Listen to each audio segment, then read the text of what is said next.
Bismillahirrahmanirrahim. Assalamualaikum warahmatullahi wabarakatuh.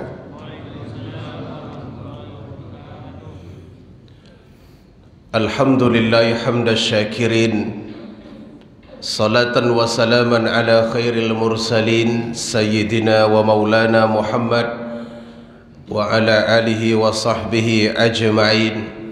Subhanaka la ilma lana illa ma 'allamtana innaka antal alimul hakim.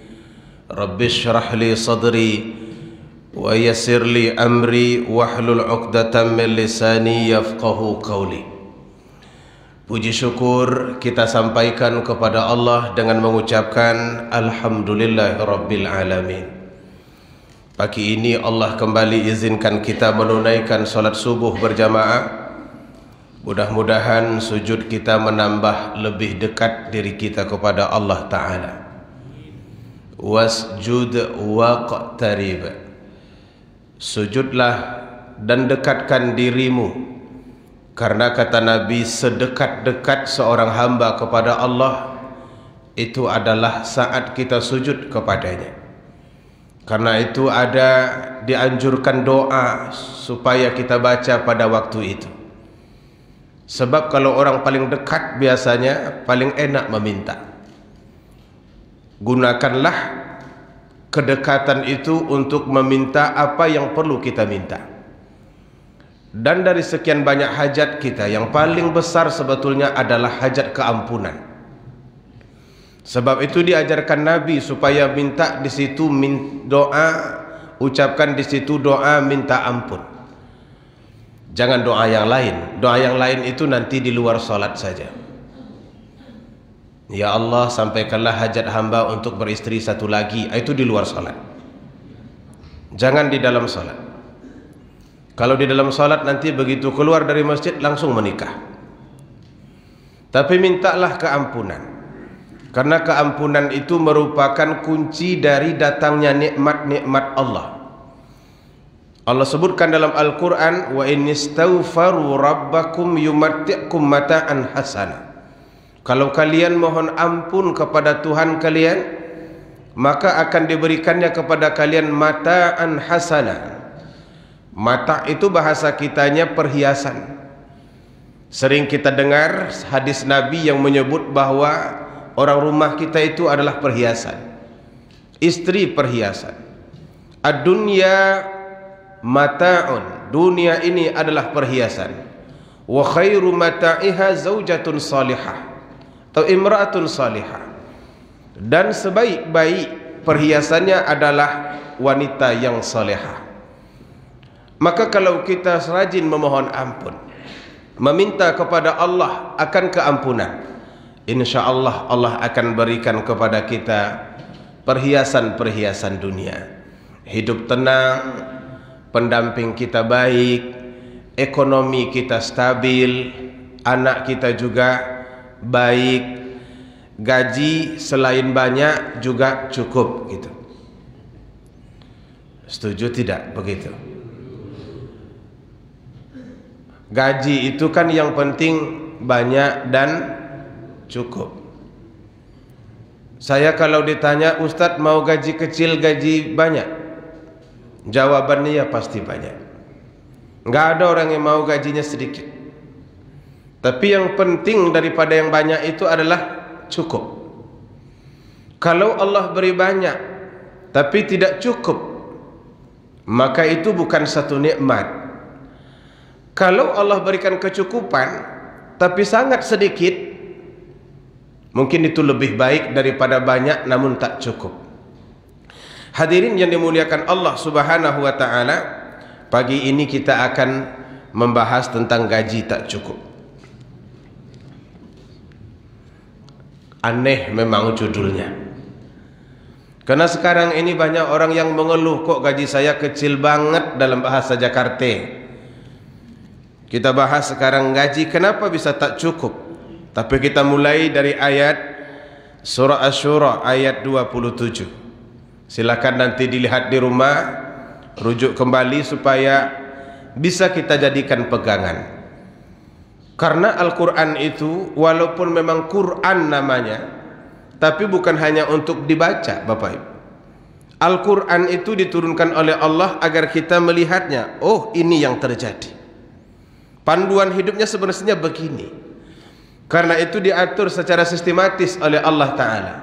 Apapun yang dibutuhkan oleh manusia, itu sudah diletakkannya dalam Al-Quran agar manusia itu mendapatkan panduan. Kalau hidup sudah selalu berpandu, maka insya Allah ia akan berjalan dengan baik. Kita kalau pergi ke Mekah, belum pernah kita umrah, maka ketika akan berangkat itu sudah diberikan buku panduan. Walau sudah ada buku panduan, diberikan lagi tukang pandu.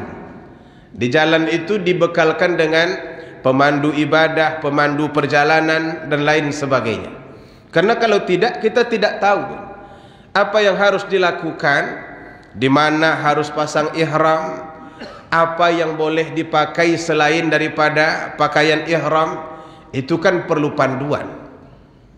Saya dulu membawa jemaah melewati Dubai, singgah di situ cuma 2 jam lah dari Singapura, kalau tidak salah dari Singapura. Singgah di Dubai itu cuma 2 jam. 2 jam itu pun sudah dipakai untuk melewati imigrasi, antri, dan lain sebagainya. Jadi ada orang bertanya, apakah kita akan pasang pakaian ihram kita di sini? Saya bilang saya belum tahu. Kenapa Bapak bertanya begitu? Karena katanya dulu waktu kami terbang melewati Dubai, itu biasanya sebelum sampai kita sudah melewati waktu miqat, pemakaian pakaian ihram. Ternyata memang benar Bapak Ibu, masih di kapal terbang itu sudah diberitahu, setengah jam lagi kita akan melewati miqat, maka silahkan memakai pakaian ihram. Teorinya kalau sudah masuk tanpa menggunakan pakaian ihram padahal tujuannya berumrah, itu nanti kena denda. Ini sekarang masalahnya bukan kita tak mau. Di dalam kapal terbang jemaahnya 120. Mohon maaf akan disuruh buka celana di situ, buka singlet di situ. Ini bisa heboh nanti pramugari kalau begini. Dan di mana mau bersalin begitu? Semuanya harus dilepas ini. Enggak boleh pakai apa-apa. Itu kan panduan. Kita butuh itu agar selamat dan apa yang kita lakukan ini bisa selesai. Begitu juga di dalam kehidupan. Allah berikan, titipkan kepada kita Al-Quran. Seolah-olah Allah itu berkata, kalian hidup di dunia ini penuh tantangan. Perjalanannya cukup lama, walaupun dalam waktu Allah Ta'ala masih sangat pendek. Agar kalian sejahtera, aman, nyaman, sentosa. Nih, aku titipkan kepada kalian Al-Quran. Bacalah, di situ ada panduan. Kalau engkau ingin menjadi orang-orang yang sukses, ada panduannya di sini. Bagaimana suamimu menjadi orang-orang yang senantiasa taat, ada tempatnya di sini. Kalau engkau ingin keluargamu bahagia, aku titipkan juga di dalam ini. Agar ekonomimu selalu mengembang, ini juga. Artinya Allah sudah letakkan semua. Maka nanti silakan Bapak Ibu tengok surah Asy-Syura ayat 27. Surah Asy-Syura ayat 27. Kita ini kadang-kadang cobalah menghafal-hafal ayat itu. Jangan hanya ayat-ayat yang selalu tampil di televisi, ayat-ayat cinta. Dan juga jangan hanya jus-jus yang berkeliaran di jalan itu, jus pokat. Coba juga lah dihafal-hafal jus Al-Quran. Apa bunyinya? Saya baca. Walau basatallahu rizqa li'ibadihi labagaw fil ardi walakin yunazzil biqadarin ma yasha innahu bi'ibadihi khabiran basira. Andai kata Allah Ta'ala, basatallahu rizqa li'ibadihi, Allah berikan saja rezeki itu kepada hambanya, basat, dalam jumlah yang sangat banyak. Yang kita mau 1 miliar datang, yang kita kepengenkan tambah dong 1,5 miliar datang, 2 miliar diturunkan. Sekiranya begitu modelnya, kata Allah Ta'ala, labagaw fil ardi, maka manusia itu pasti melakukan kerusakan di muka bumi. Untuk menghindari hal itu, walakin yunazil biqadari ma yasha, maka diturunkan oleh Allah rezeki itu biqadar ma yasha, dengan ukuran yang sudah dia inginkan. Apa sebab? Innahu bi'ibadihi khabiran basira, karena Allah itu maha tahu, maha kenal dengan hamba yang akan menerima rezeki ini. Jadi polanya sama seperti ini, ibu bapak. Kalau kita punya anak 3, 1 SD, 1 SMP, 1 kuliah, ketiga-tiganya ini butuh duit jajan. Pertanyaannya, apakah kita memberinya sama?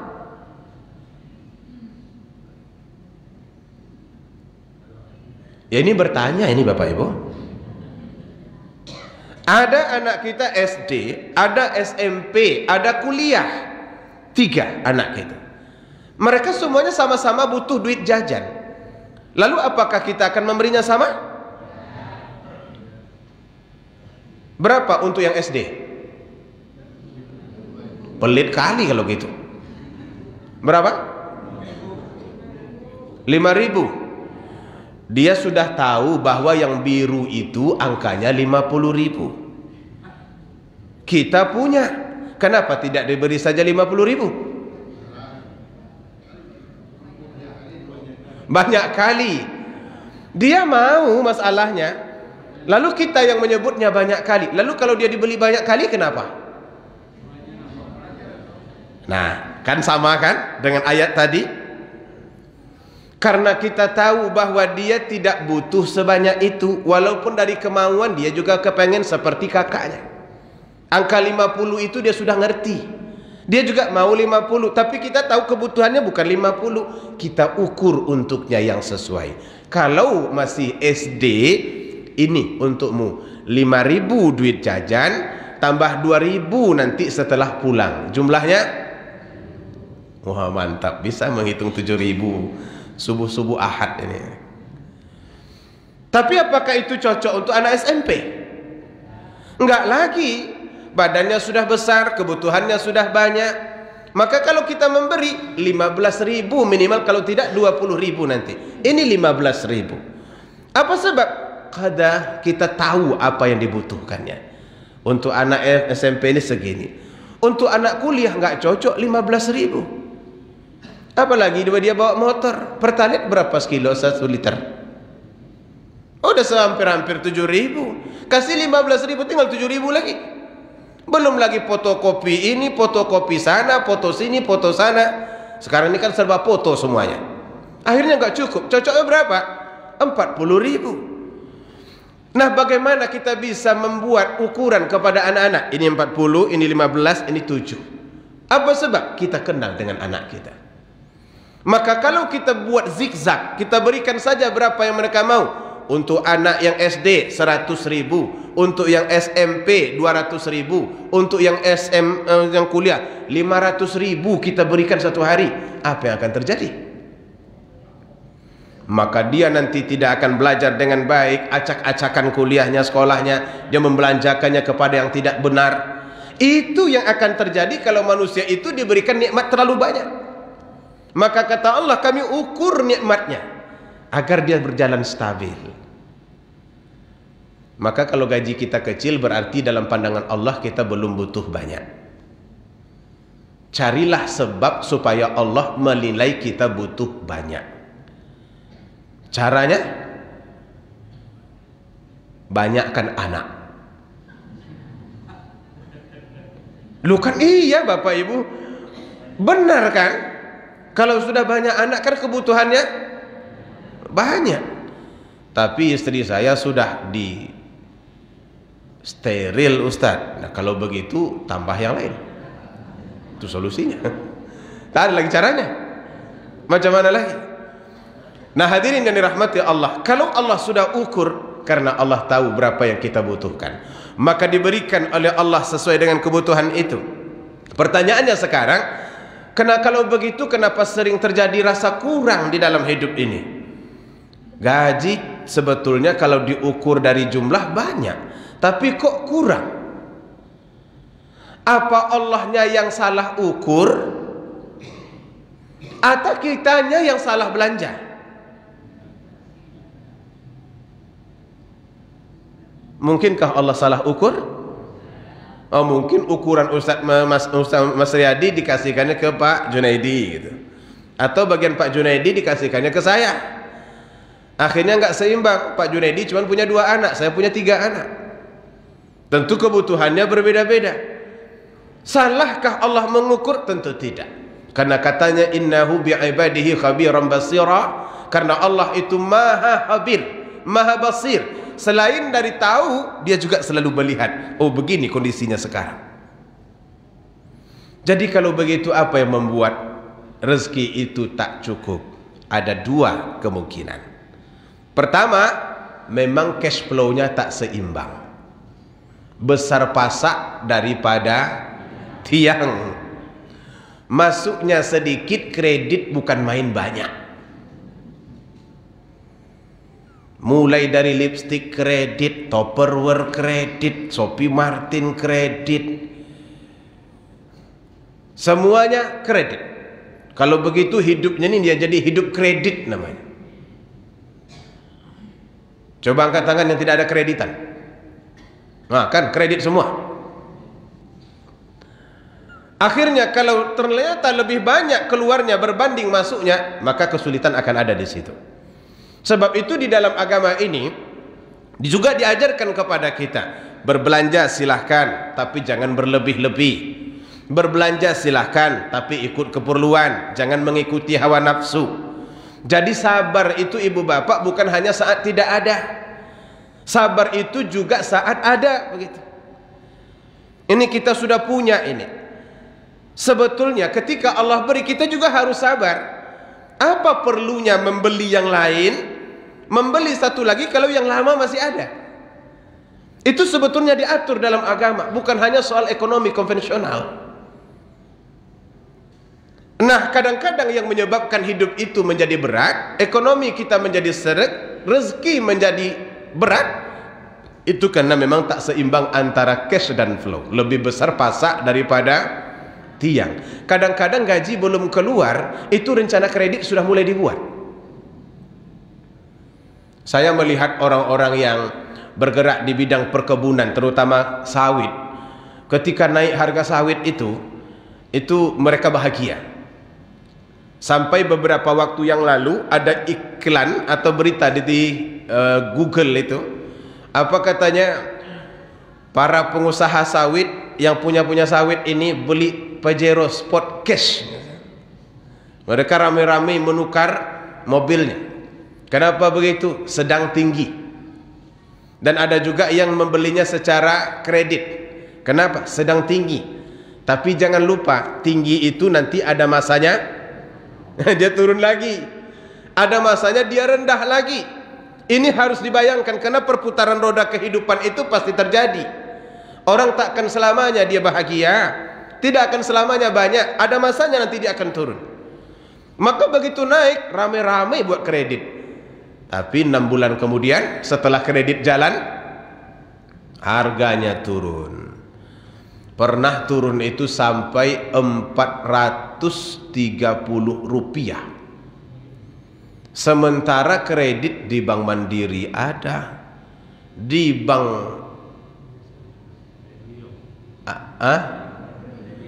di BRI ada, di Bank Riau juga ada. Macam-macam kredit yang sedang dibuat. Akhirnya terjadi kesulitan. Itu yang menyebabkan pertama, sulit itu, hidup itu jadi sulit. Maka silahkan kita lihat, Allah sebetulnya sudah memberikan ukuran, nih 5, tapi belanjanya bukan main banyak sehingga saving tidak ada. Maka manusia akan kesulitan. Yang kedua penyebabnya, hilangnya barokah dari harta yang Allah titipkan. Harta itu tak berkah. Kalau harta itu tak berkah, maka dia tidak mendatangkan kebaikan. Karena barokah itu artinya bertambah baik. Kalau harta diberi lalu barokah, maka dia mendatangkan kebaikan. Kebaikan dari segi jumlah, kebaikan dari segi efeknya terhadap keluarga kita. Itu tanda harta berkah. Tapi kalau ternyata terjadi pengurangan atau terasa bahwa ide ini kurang terus menerus, kemungkinan tak berkah. Pertanyaannya sekarang ini, apa yang menyebabkan harta itu tak berkah? Pertama, dalam hadis Rasulullah SAW menyebutkan cara mengambilnya, mencari harta itu yang tidak bagus. Itu akan hilang keberkahan harta. Tak bagus di sini maksudnya caranya itu tak tepat. Sebetulnya kan sudah ada lennya. Ini yang halal, ini yang haram, ini yang boleh, ini yang dilarang. Nah, kalau ternyata cara mencari harta itu berada di jalan yang tak diridai, maka hilanglah keberkahan harta. Seorang sahabat bernama Hakim bin Hizam, beliau bercerita, hadirin, apa katanya? Sa'altu Rasulullah sallallahu alaihi wasallam. Satu kali aku datang ke tempat Nabi untuk meminta. Ini kerjanya meminta. Apakah meminta itu baik? Belum tentu. Kita baca dulu ini hadis. Aku datang ke tempat Nabi, katanya untuk minta sedekah, minta sesuatu dari Nabi. Fa'atani, lalu kemudian Nabi memberi. Summa ataituhu fa'atani, dan kemudian aku datang kedua kalinya, ia juga memberi. Sudah 2 hari berturut-turut dia datang minta sedekah. Lalu kemudian pada hari yang kedua, Nabi tetap memberi kepadanya, tapi diiringi dengan tausiah. Kalau sudah ada pesan berarti sudah mulai, ya bukan Nabi bosan, tetapi Nabi ingin mengingatkan. Karena kalau tidak, orang yang meminta ini menjadi keenaan. Sekarang kalau kita tanya peminta-minta itu ibu bapak, ada yang meminta, Pak, yang mau sedekah, ibu bapak belum makan siang, saya berikan makan siang. Mau? Oh enggak, saya cuma mau duitnya saja. Tadi katanya belum makan siang, diberikan makan siang enggak mau. Maunya duitnya. Lalu benarkah dia ini perlu makan siang atau perlu duitnya? Nampaknya perlu duitnya. Orang seperti ini kalau sempatlah dihalang, diberi, datang sekali dia akan minta, datang kedua kali dia akan minta lagi. Itu memang karakter itu. Sebab itu ibu bapak, ada orang bertanya-tanya, bolehkah kita memberi di jalan? Boleh saja jawabannya, nggak ada yang larang, tapi tidak efektif. Karena itu akan menyuburkan para peminta-minta. Semakin banyak orang yang memberi di jalan, semakin subur para peminta-minta. Orang kita ini terkenal dengan dermawannya. Bangsa yang paling dermawan di dunia itu adalah Indonesia. Syukur, alhamdulillah. Ada juga kelebihan kita.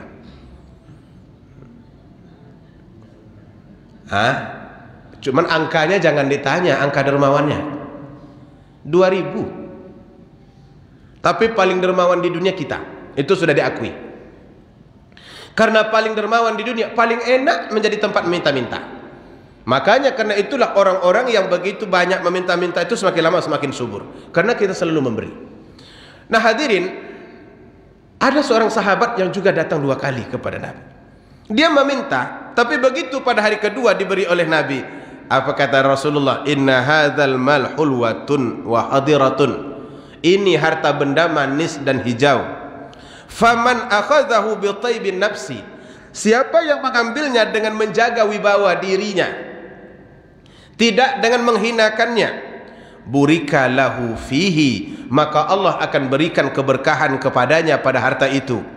Wa man akhadhahu bi israfi nafsi lam yubarik lahu fihi. Tapi siapa yang mengambilnya dengan cara tidak seperti yang tadi, maka Allah tidak memberikan berkah kepadanya dari harta yang dititipkan untuknya. Jadi yang menyebabkan salah satu harta itu hilang barokah, cara mencarinya yang tidak tepat.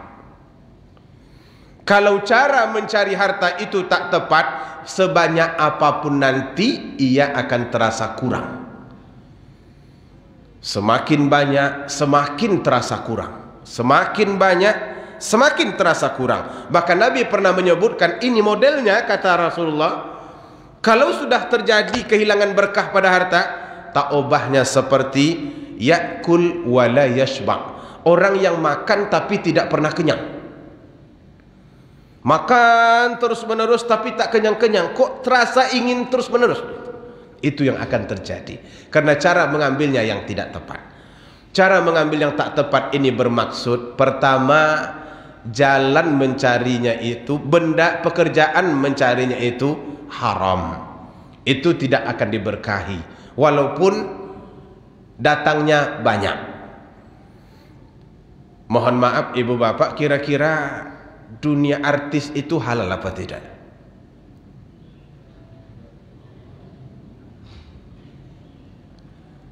Menurut bapak ibu lah, halal apa tidak? Contohnya saya buat, tapi saya bukan artis ini. Pakai nanti baju ketat, mohon maaf nampak ketiak, lalu kemudian bernyanyi-nyanyi ke sana kemari di depan forum, membawa alamat teng-teng. Alamat palsu, tahu Pak Haji, sama-sama tahu lah kita. Kayaknya kami pernah sama-sama nonton berdua.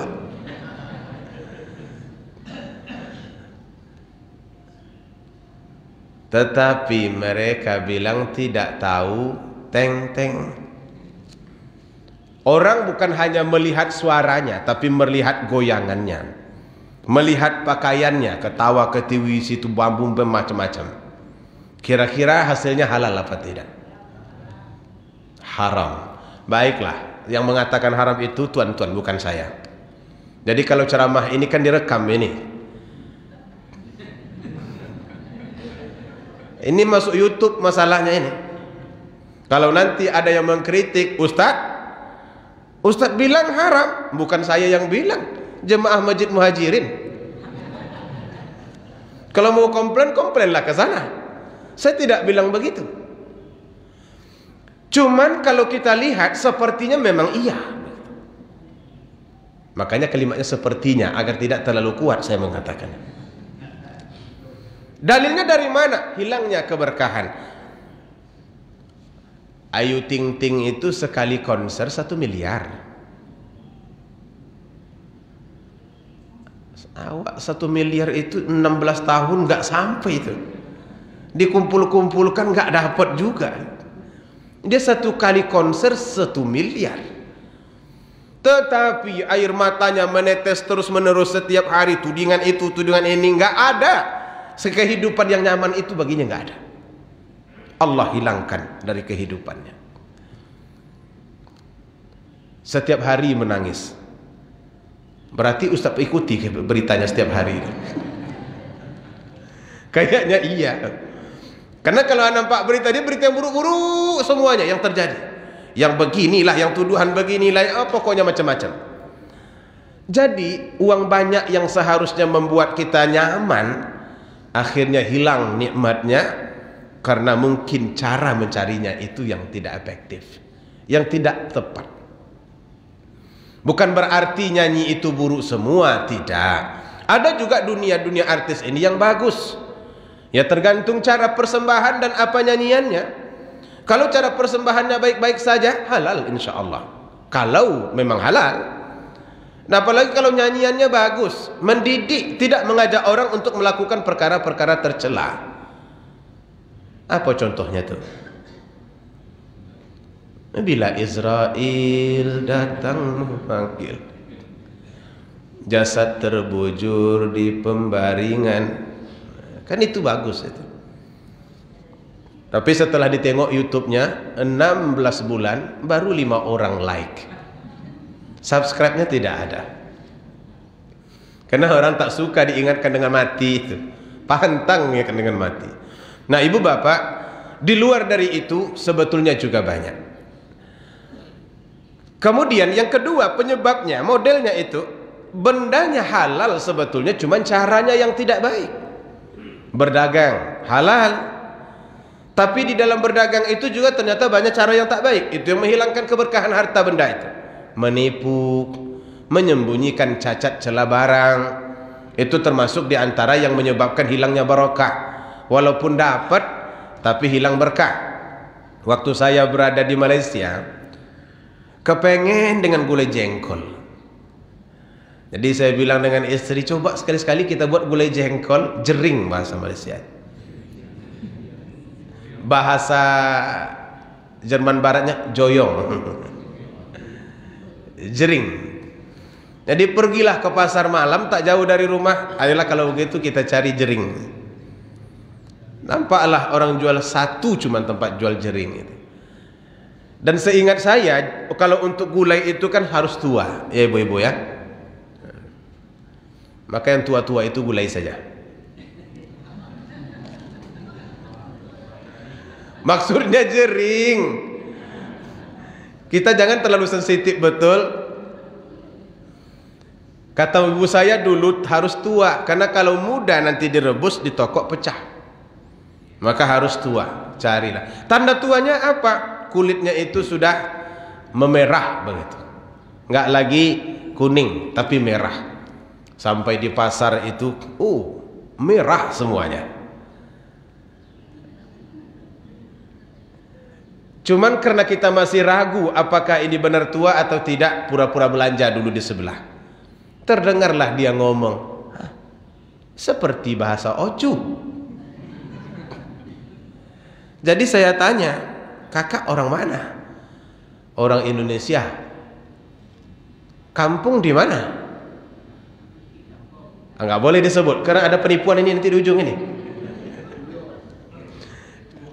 Pokoknya Ocu lah. Nyambunglah dengan kita. Saya juga orang Kampar. Beliau orang yang lebih barat dari Kampar sedikit. Mana kira-kira tuh? Silakan kita berpikir sambil jalan pulang nanti. Nggak pula sampai ke Bangkinang. Lebih dari air tiris. Memanglah kalau bagian jelek-jelek itu dicari itu. Jadi saya tanya kepada beliau, karena sudah nyambung bahasanya, laitu gojoyong konyo. Betul. Wah, uponya ya katanya. Kata beliau, ini jengkolnya tua, benar tua. Belilah jengkol tuh. Sampai di rumah direbus, begitu di toko berkecai. Tahu berkecai? Bertabur dia. Tanda bahwa dia sangat muda. Nggak ada lagi tinggal di dalam tempat langgan itu, hilang semua. Kata istri saya, muda ya. Ternyata kita ditipu kakak tuh. Saya jawab, itulah kehebatan orang Ocu. Menipu orang Ocu. Sudahlah disebut satu kampung, ditipunya pula kita. Rupanya dijemurnya jengkol itu. Tahu saya teknisnya kemudian. Sudah dijemur beberapa waktu tentu memerah dia. Nah, dia pikir bahwa hal begitu akan menyebabkan banyaknya harta bendanya. Tetapi itulah yang akan menghilangkan keberkahannya. Dapat, hilang berkahnya. Dapat, hilang berkahnya. Itu satu model. Dan banyak lagi di dalam kehidupan ini juga hampir nadanya sama. Walaupun warnanya berbeda. Tekniknya berbeda. Itu dalam berdagang.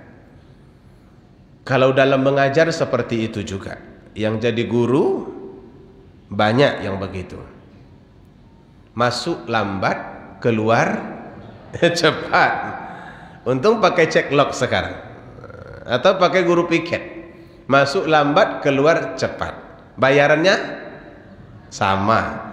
Jadi kalau begitu, bayaran yang tak mengajar, tidak mengajar tapi diberikan bayaran bercampur baur dia dengan yang halal, itu yang menyebabkan hilangnya barokah. Ustadz juga begitu. Selalu saja ada acaranya. Katanya mau cepat-cepat, biar ceramahnya pendek. Padahal amplopnya, mohon maaf, amplop terlalu kasar bunyinya. Uang minyaknya sama. Untuk ustadz ini memang tak boleh terlalu kasar-kasar sangat. Ustadz itu mudah tersinggung. Disebut amplop dia marah. Dia lebih suka disebut uang minyak, walaupun sebetulnya amplop juga tujuannya. Padahal ada time-nya itu ada, tapi diberikan sedikit, sama saja. Begitu ditelepon, di mana Ustadz? On the way terus tuh, OTW, OTW, OTW. On the way, padahal baru bercermin di rumah. Jadi banyak yang menyebabkan hilangnya harta, berkah harta benda itu dalam hidup kita, karena memang ada material-material yang tidak baik yang selalu masuk. Berdagang begitu, bekerja begitu, pegawai juga begitu. Dulu pernah saya mengurus apa ibu bapak, karena saya S2-nya dulu di Malaysia. Kalau mau meneliti itu perlu diminta dulu izin Kesbang, Kesatuan Bangsa mungkin maksudnya. Untuk mendapatkan izin itu ya urus dulu. Ada tempatnya tapi saya nggak ingat di mana. Hari pertama datang, pegawainya tidak ada. Katanya dia sakit perut. Saya tunggu dari jam 9 sampai jam 11, nggak balik-balik. Saya pikir sakit perutnya kemana gitu. Mungkin di dalam kamar mandinya lama boleh jadi. Akhirnya saya pulang. Karena nggak mungkin ditunggu juga. Apalagi kata pegawai, pulang saja dulu bang, besok datang. Besok saya datang lagi, pegawai yang sama juga tidak ada. Rupanya dia latihan baris berbaris menghadapi 17 Agustus. Apa kata pegawai kemarin lagi? Besok aja datang bang. Oh itu memang emosi saya. Bang, oh bang, abang pikir saya datang ini dari suka jadi atau dari suka-suka? Dari lipat kain loh bang. 73 kilo saya datang kemari, 73 kilo saya akan balik. Berapa kilo? 150 kilo saya berjalan satu hari ini. Abang enak-enak saja bilang datang lagi, datang lagi, datang lagi. Peta pegawainya mana ini yang mau bekerja ini?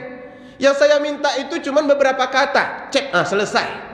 Itu menulisnya itu cuma cukup 15 menit. 15 enggak sampai. 1 menit itu sudah selesai. Tek tek tek tek tek. Dah. Tapi dibiarkannya saya bolak-balik 3 hari baru dapat. Dan pada hari ketiga pegawai yang bersangkutan juga tidak ada.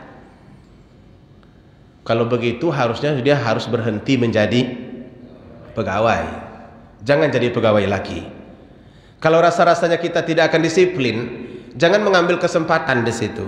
Karena semakin kita ambil kesempatan, semakin hilang barokah hidup kita.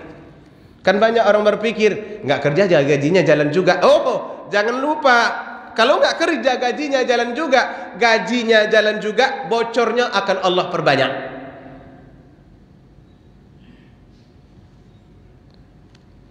Kenapa muka kita berubah jadi tegang semuanya?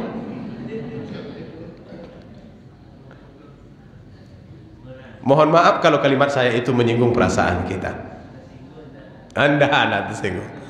Jadi itu ada memang objek pekerjaan itu yang tak sesuai dengan syariah, dan ada juga bendanya halal pada dasarnya tapi caranya yang tidak halal. Ini akan menghilangkan barokah pada harta benda. Maka kalau sudah itu terjadi, coba review kembali. Apakah pekerjaan ini bagus? Bagus. Apakah saya melaksanakannya dengan bagus? Mungkin di situ kekurangannya, maka perbaiki kembali agar setiap rezeki yang Allah berikan itu mendatangkan berkah bagi kehidupan kita. Hadirin yang dimuliakan Allah Subhanahu wa taala, kemudian yang kedua yang menghilangkan barakah itu adalah hak orang lain yang tidak kita berikan kepadanya, yang ada di dalam harta kita. Mungkin secara sederhananya jarang bersedekah. Jarang bersedekah itu menghilangkan barakah. Kalau mau nambah barakah, rajin bersedekah.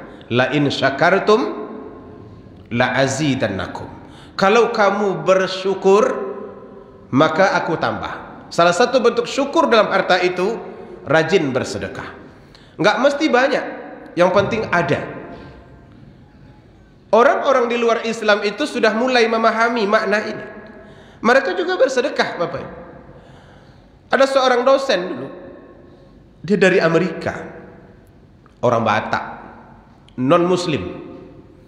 Katanya dia bisa menjadi hebat itu setiap kali gajian itu bagian sedekah dikeluarkan dulu.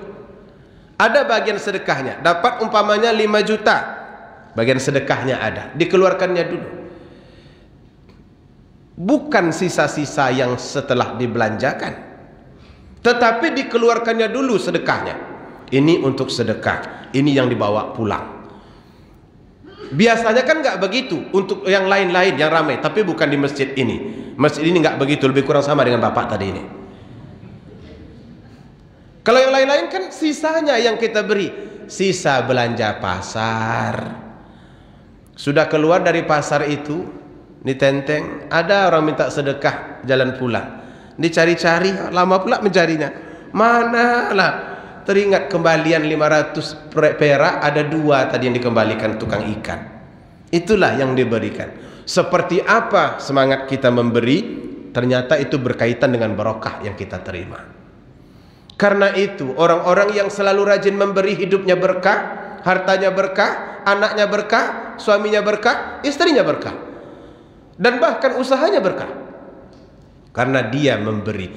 Allah memang sudah janji begitu. Ayo kita baca ayatnya agar enak sedikit bunyinya. Berapa Allah berjanji mengembalikan sedekah yang diberikan? Yang dapat boleh pulang.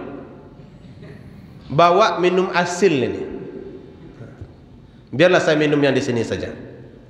Berapa janji Allah akan mengembalikan kepada orang yang rajin bersedekah? 700. Ayatnya? Ayatnya lupa.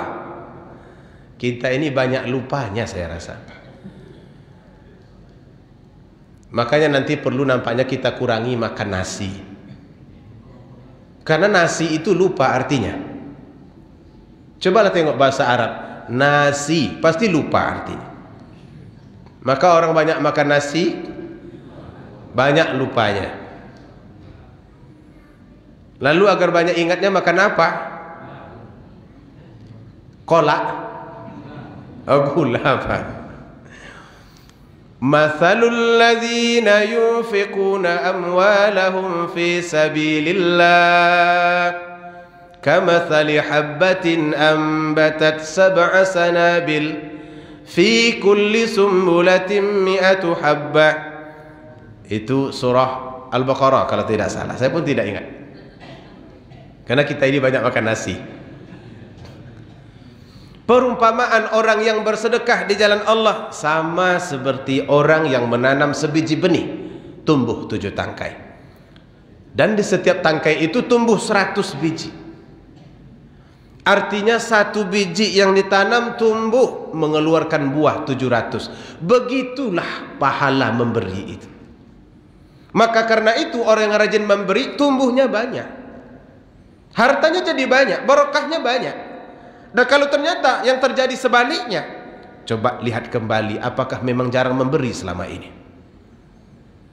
Karena kita ini ibu bapak, memberi itu selalu kita ingat, menerima kita lupa.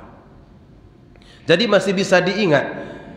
Lewat Masjid Muhajirin Panam ini teringat pernah bersedekah dulu. Tahun berapa tuh? Tahun 2015. Oh iya, masjid ini. Begitu nampak kotak infak yang diikat nih. Ini kan ikatannya luar biasa ini. Iya. Karena memang kotak infak sekarang itu kotak infak cerdas. Kalau tidak diikat dia bergerak sendiri keluar. Kalau tidak nanti dia ikut orang lain nih. Maka terpaksa begitu. Teringat bro, dia pernah dulu bersedekah di sini. Jumlahnya berapa? 5.000 rupiah. 5.000 rupiah ingat 5 tahun lamanya. Nah begitulah kita yang di luar-luar, yang di sini tidak. Ini nggak pernah diingat. Makanya kotak infak itu bergerak terus menerus. Hadirin yang dirahmati Allah Subhanahu wa taala. Maka ketika kita jarang memberi, dia juga akan jarang datangnya. Yang ketiga yang menyebabkan hilangnya barokah dari harta benda itu, ketika dalam mencarinya menjauhkan kita dari ibadah. Ibadah tidak tertata rapi, tidak disiplin, sehingga ibadah dan bekerja ini tak seimbang. Kerja terus, ibadah entah di mana-mana, maka ini akan menghilangkan keberkahan pada harta benda. Tidak sedikit orang kita lihat kalau sudah bekerja memang mati-matian. Maghrib entah di mana, isya entah di mana, subuh entah di mana, sibuk saja. Baru nampak dia datang ke masjid setelah pensiun. Itu pensiun itu sisa-sisanya saja lagi. Istilah buah durian ini buah ujung tinggal. Satu-satu lagi tinggal. Ini buah ujung. Kalau tidak seimbang, kerja itu lebih, ibadah kurang, maka Allah akan cabut. Sebab itu Allah sebutkan dalam Al-Quran, wa man a'rada an dzikri fa inna lahu ma'isyatan dhanka. Siapa yang berpaling dari peringatanku, maka aku berikan kepadanya kehidupan yang dhanka. Dhanka itu artinya berat, sulit, rumit. Harta banyak, masalah banyak. Harta banyak, musuh banyak. Harta banyak, hutang melimpah. Maka karena itu ada seorang saudagar kaya Rusia akhirnya bunuh diri dengan cara terjun dari rumahnya sendiri yang tingkatannya 4. Dia pernah menjadi orang terkaya di Rusia dan bahkan di dunia. Proyek, perusahaan di mana-mana. Walaupun dia orang Rusia, di Amerika banyak perusahaannya. Tapi kemudian karena tidak bagus ini modelnya, masalah mulai muncul. Bercerai dengan istrinya.